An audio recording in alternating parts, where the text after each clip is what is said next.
Hero Rajasekhar T Krishna దర్శకత్వంలో విజయశాంతి హీరోయిన్గా వచ్చిన వందే మాతరం ద్వారా తెలుగులోకి అడుగుపెట్టారు.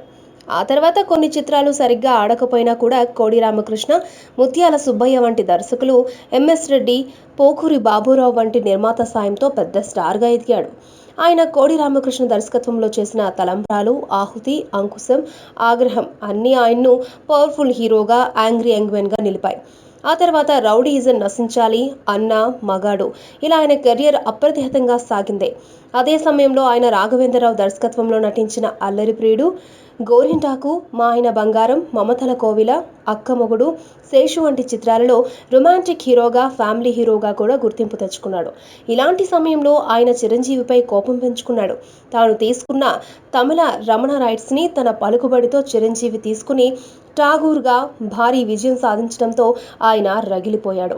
ఇక ఎవడైతే నాకేంటి చిత్రం విషయంలో కూడా కొన్నిసార్లు చిరంజీవి జోక్యం చేసుకున్నాడని భావించి చిరంజీవి ప్రజారాజ్యం పార్టీ పెట్టి రాజకీయ నాయకుడిగా మారితే ఆయనకు ఓటేస్తారా అని ఓ విలేకరి అడిగిన దానికి నేను చిరంజీవికి ఓటేయను అని చెప్పాడు.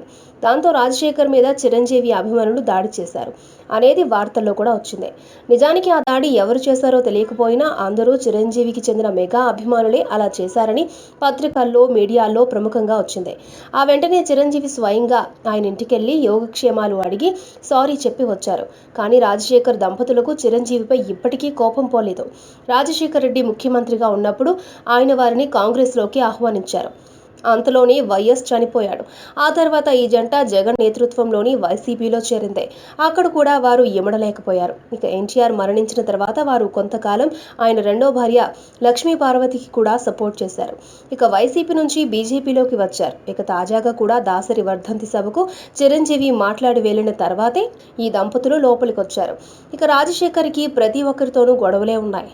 ఆయనతో ఎన్ని హిట్ చిత్రాలు నిర్మించిన ఎంఎస్ రెడ్డి, శ్యామ్ ప్రసాద్ రెడ్డిలు ఆయనతో సినిమా చేయడం కంటే అడుక్కోవడం మేలన్నారు.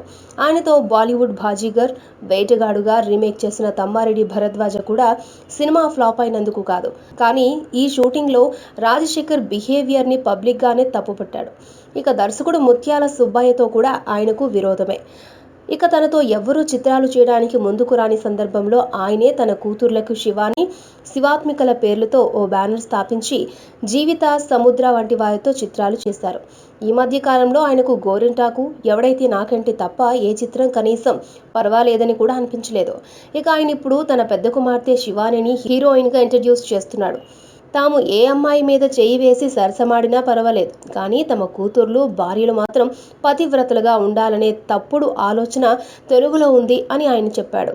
ఇది 100కి 100 నిజం. ఇక తెలుగులో ఆయనకు మెగా ఫ్యామిలీతో పడదు, కానీ నేడు టాలీవుడ్లో సగం మంది మెగా కాంపౌండ్ వారే.